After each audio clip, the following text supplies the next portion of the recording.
Hello everyone, welcome to another edition of the Complete Sports Updates. My name is Abib Kuranga. This is the show where the latest and trending stories in the world of sports are brought to you. I have with me James Agberibi, and together we shall be taking you through the rounds as far as sporting stories in today's episode is concerned. Welcome to the show, James, and how are you doing today? Thank you very much, Abib. I'm fine, and you? Yeah, I'm definitely fine. And absolutely, it's always good to be back on Complete Sports Updates. On Sunday, the Under 17 African Cup of Nations officially kicked off in Morocco. And guess what? The Golden Eaglets of Nigeria are not among the participants. And this has actually led us to ask so many questions as regards to grassroots development as well as youth age grade football in Nigeria. One of the dominant forces in this competition are actually Nigeria, and to be honest, currently the country have actually been performing in below par as regards to this competition, right from the under 17 down to the under 20 with the Flying Eagles. So now, James, currently looking at the decline mode of the youth football in Nigeria. So what do you have to say about the current problem with the under 17 World Cup currently going on, and the Golden Eaglets are actually missing out in this competition? Yeah, Abib, there are so many different factors, but I think for me it's a worrying it's a worrying issue for us now because we all know that when it comes to the under 17, Nigeria they are the most successful five world title. Closely followed by Brazil with 4 titles. But I think of recent, we discovered that we even for now find it difficult to even qualify for the under 17 AFCON in Africa. We've missed back-to-back editions now. And this tournament that will give you the opportunity to see all these youngsters coming up. Because at some point, what most Nigerians used to do is they always put pressure on the team to win and celebrate it like you won the Senior World Cup. But I think as time goes on, people now realize that it's fine. You expect a team to win, but I mean this is the platform for players, young players to showcase their talent. But now we are missing the opportunity now, back to back. And what this means is that these players from this set, they've missed an opportunity to showcase themselves. So it's like it now take a miracle for any of them from that set that failed to qualify to even make it. Because I mean, if we don't have the opportunity of seeing you at this kind of platform, which is the under 17 AFCON, I mean, like I said, it's going to be a miracle for any player from that same particular set to make it. We've seen the likes of Mikel Obi, Victor Osimhen, the Nwankwo. These are platforms that they used to launch themselves, but unfortunately now we missed out in 2 editions. I don't know, maybe because of the pattern that CAF have introduced, this zone stuff, where the big teams now get to knock themselves out. I cannot rule that out. Then, Abib, unless we want to kid ourselves, we've always discussed about this age cheat stuff, and you can't rule that out. And I can't see Nigeria is a country that the hands are clean. Let's just put it like that. So maybe that's one issue, that now that you're using players that are close to that age, that they cannot meet up. I'm not saying it's because I didn't give birth to these players, but I mean, this was one issue that you cannot just throw under the rug and feel just overlook it like that. So I think a lot of work needs to be done.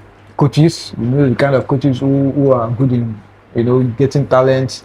Like this all this principal cup and the rest. I mean, there was one time they were trying to revive it, but we didn't hear anything again from it. So Abib, we have a lot of work to do if we want to save the future of our football, like it's reflecting in the Super Eagles. I mean, look at you, they're struggling in the World Cup qualifiers. So, Abib, we have to buckle down and do something.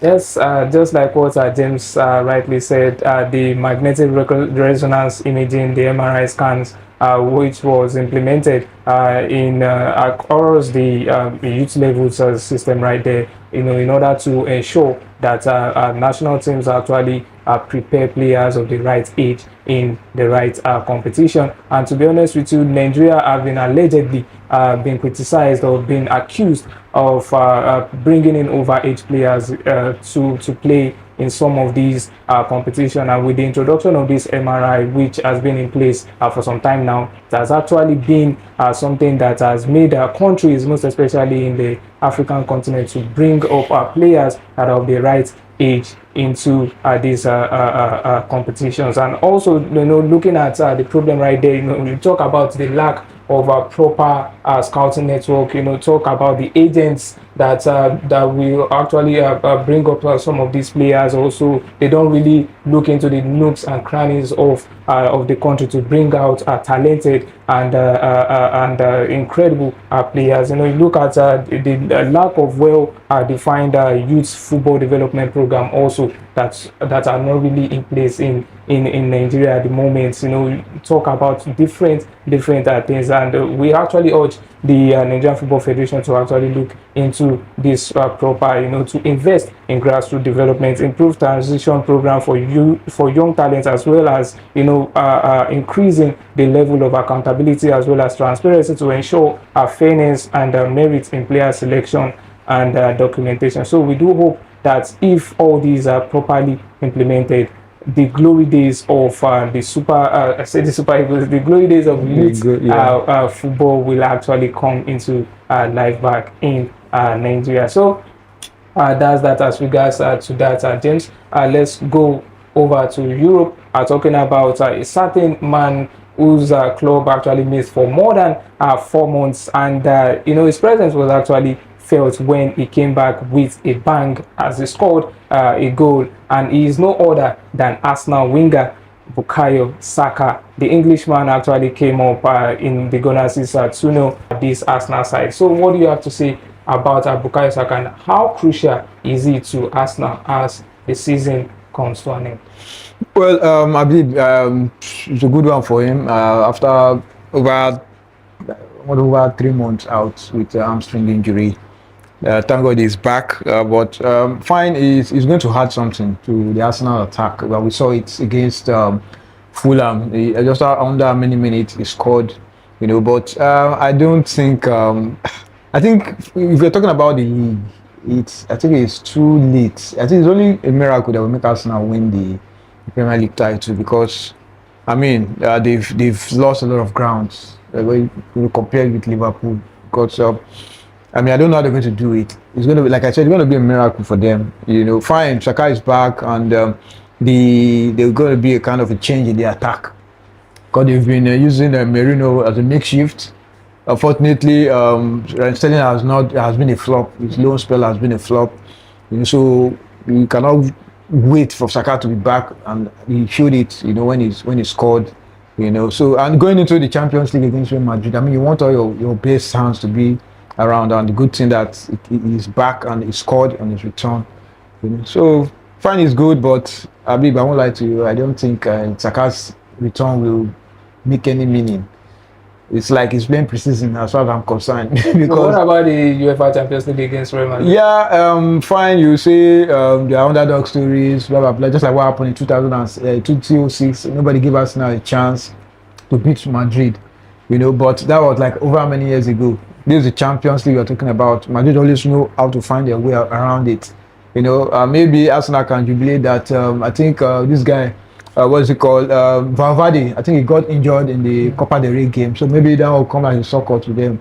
You never can tell, But I mean, on paper, you want to give it to Real Madrid. Only Saka would not even do it, because you're missing two key forward in the presence of Gabriel Jesus and Kai Havertz.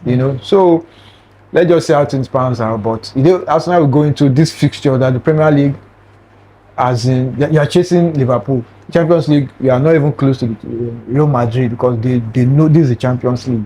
They know their way around it. So I'm not really doubt Arsenal, especially when it comes to the Champions League. They might shock us, but on paper you know that's going to be a tall. But why aren't you optimistic about the prospect of having Saka back into the fold? Like you are just Saka was around last season and nothing happened. So he's coming back.